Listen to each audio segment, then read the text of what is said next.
Hello, my love. It's Fabienne. Welcome back to the show. This episode is about how to avoid burnout in your business and maybe even in your life.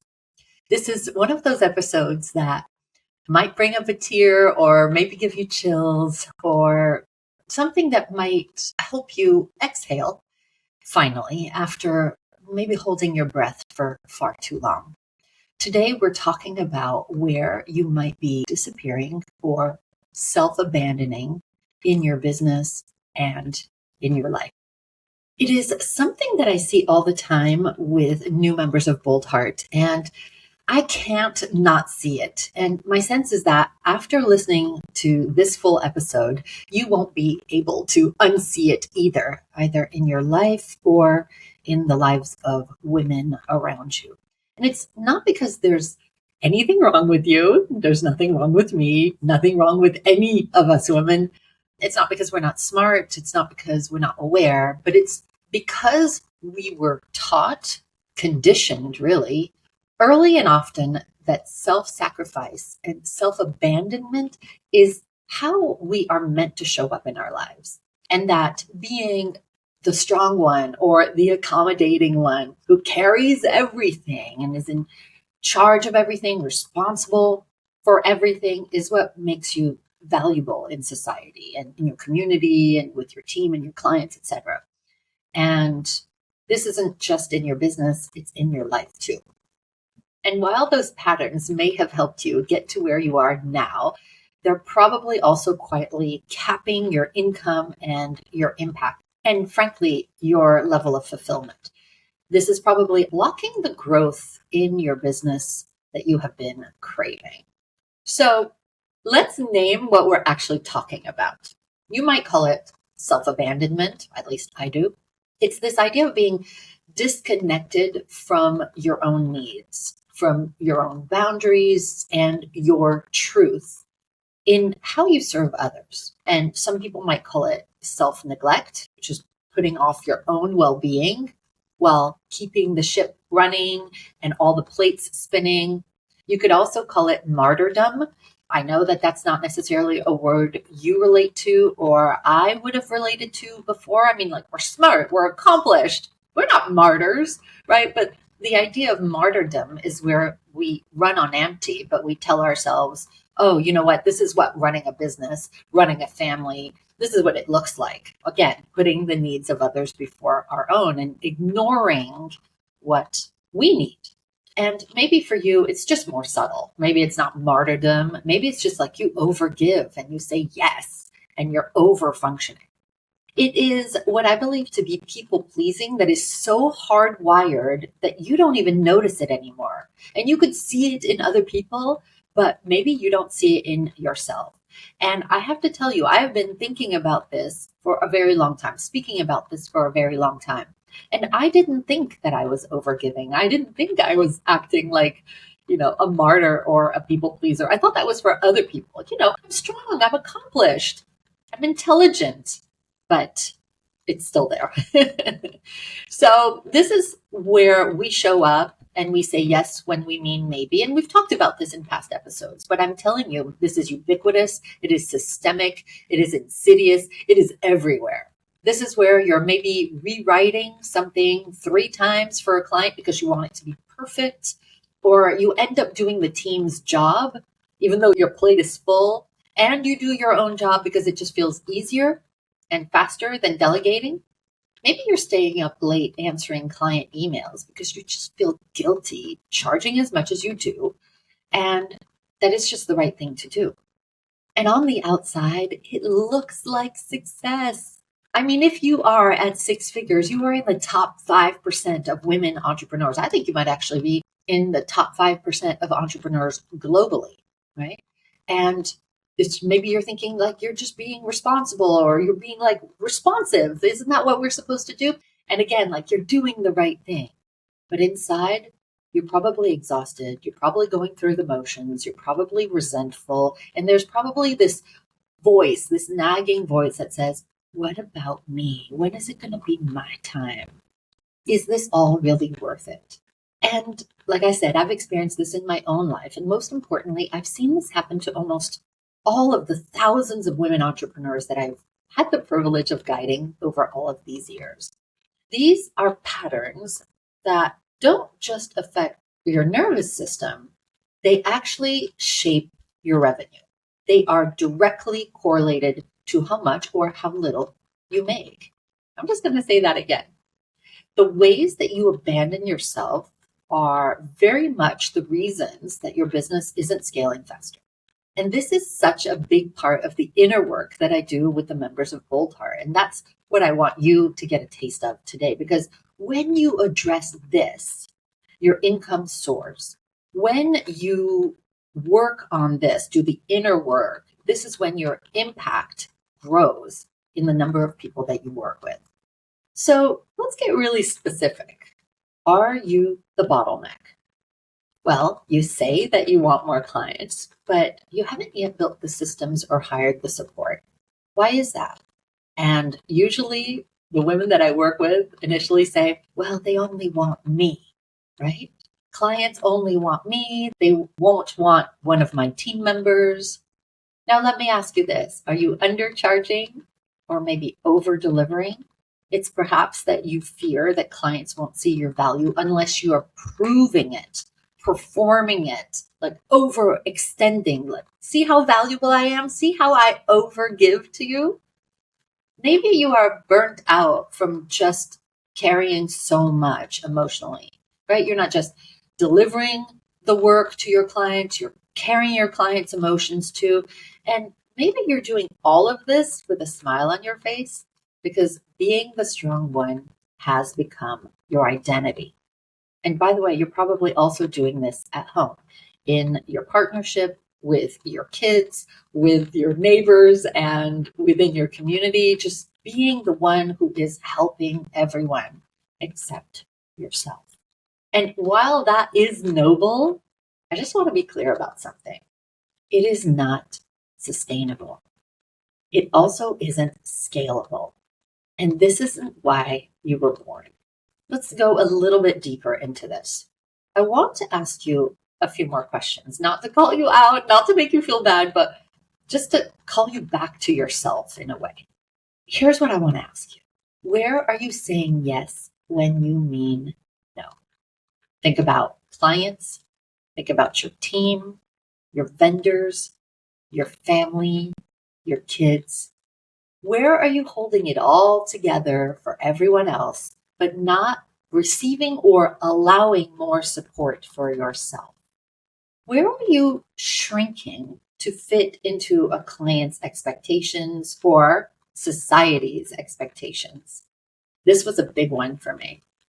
Where are you living last in your own life? Meaning there's a priority list and they're all on the list. Are you at the bottom of your list, or are you maybe not even on the list? I know this may be hard to hear. And sometimes when I talk about this, women have tears, little tears that come up in their eyes. And I just invite you to take a breath with me. If you are nodding or maybe you're tearing up, I just want to say that you're not alone and there is absolutely nothing wrong with you. Every single woman that I mentor in our community has been there. It looks perhaps different from one woman to another, but it's because we've learned to equate self-sacrifice with being good. You want to be a good girl, a good business owner, a good mom, right? We were rewarded growing up for disappearing or accommodating or, again, just taking care of something. But that today in your business is not leadership.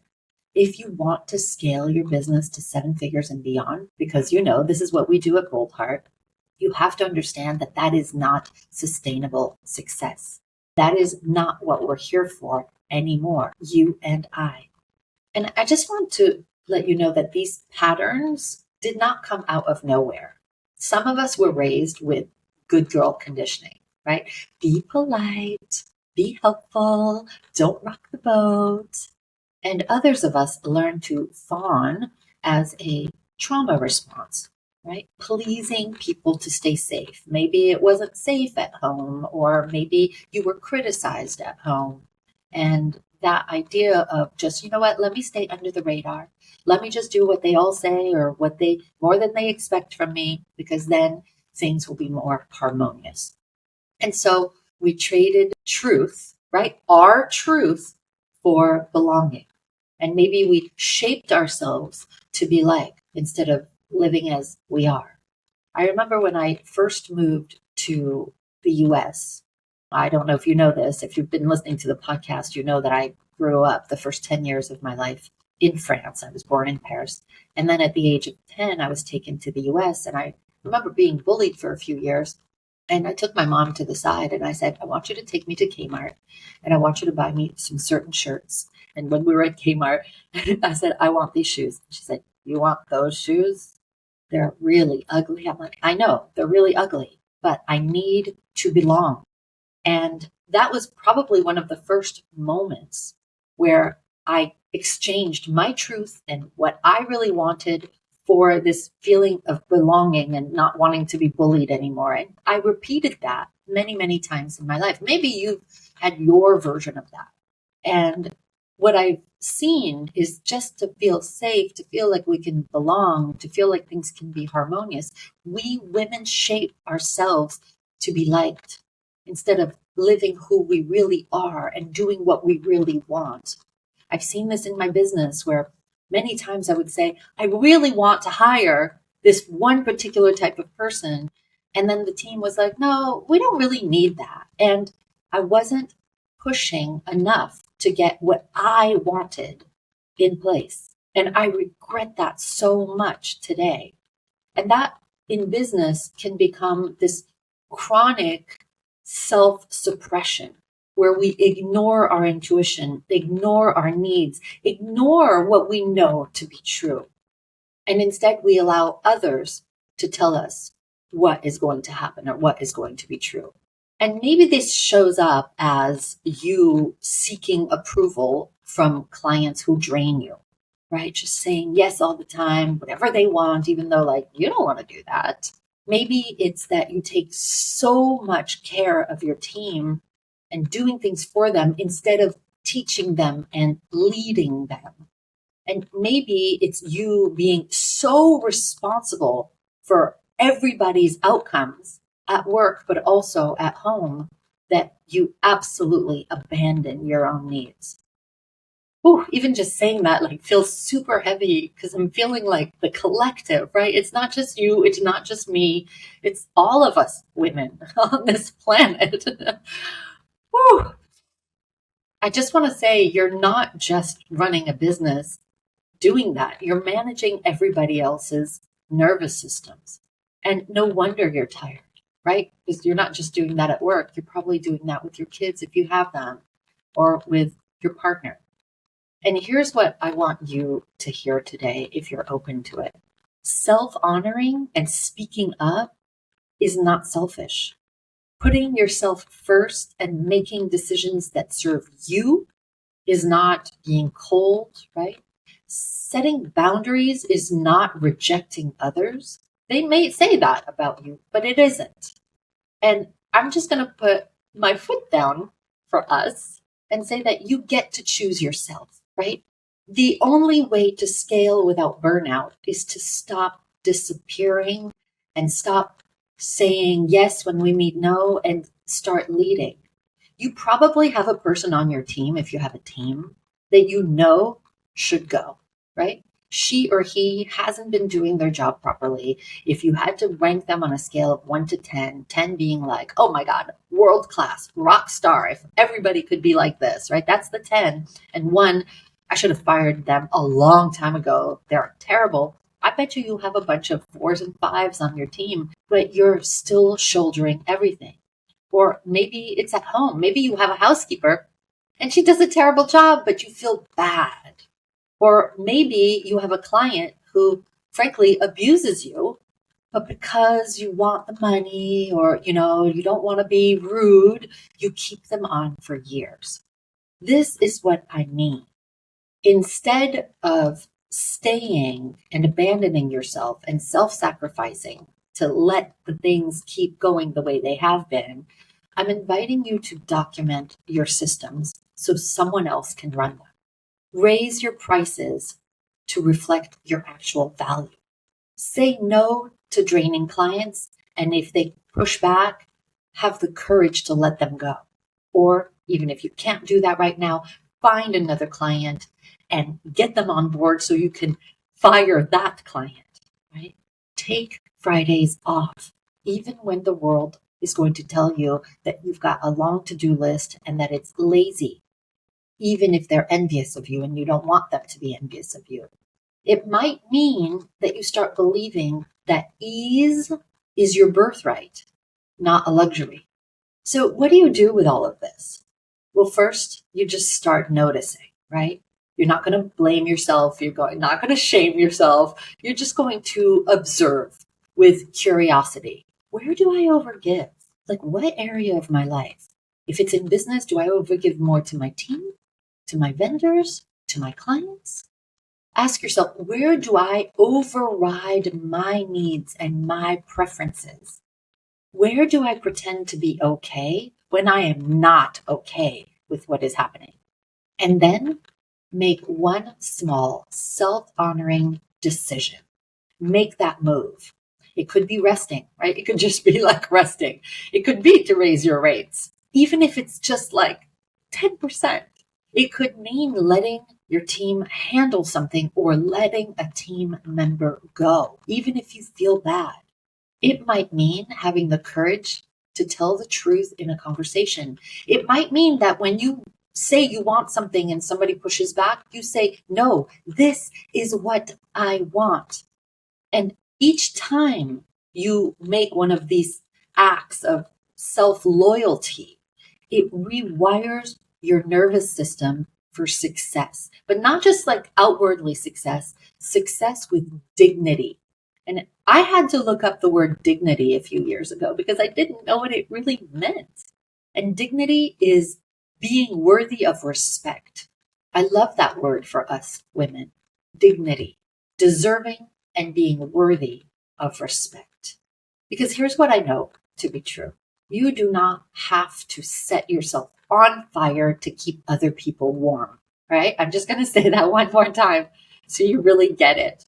There is no honor in setting yourself on fire to keep everybody warm around you. That is self-abandonment. That is self-sacrifice. That brings tears to my eyes because I see it so often. You are not here to white knuckle your way to 7 figures. And I just want you to hear that you can make more by doing less, right? This is what I teach at Bold Heart. When you stop disappearing and you start honoring your role as a true CEO and you stop being the doer and you start being the visionary, that is when things change. But it means putting yourself first, despite whatever you've been taught about that. So let that land on your heart. And if you're listening to this and you're realizing that, yes, you have been self-abandoning in your own business, just know that it doesn't have to be this way. Maybe you don't know how to scale otherwise, or you think that you're still holding too much, doing too much, giving too much. Just know that it doesn't have to be this way. I would love to support you. Just look in the show notes and reach out to me, okay? You are worthy of putting yourself first. You always have been. And so this week, I'm just inviting you to notice the moments when you're tempted to disappear. And instead, choose yourself because you matter and your needs matter. And your dream was given to you for a reason. I love you. I believe in you. I'll see you next time.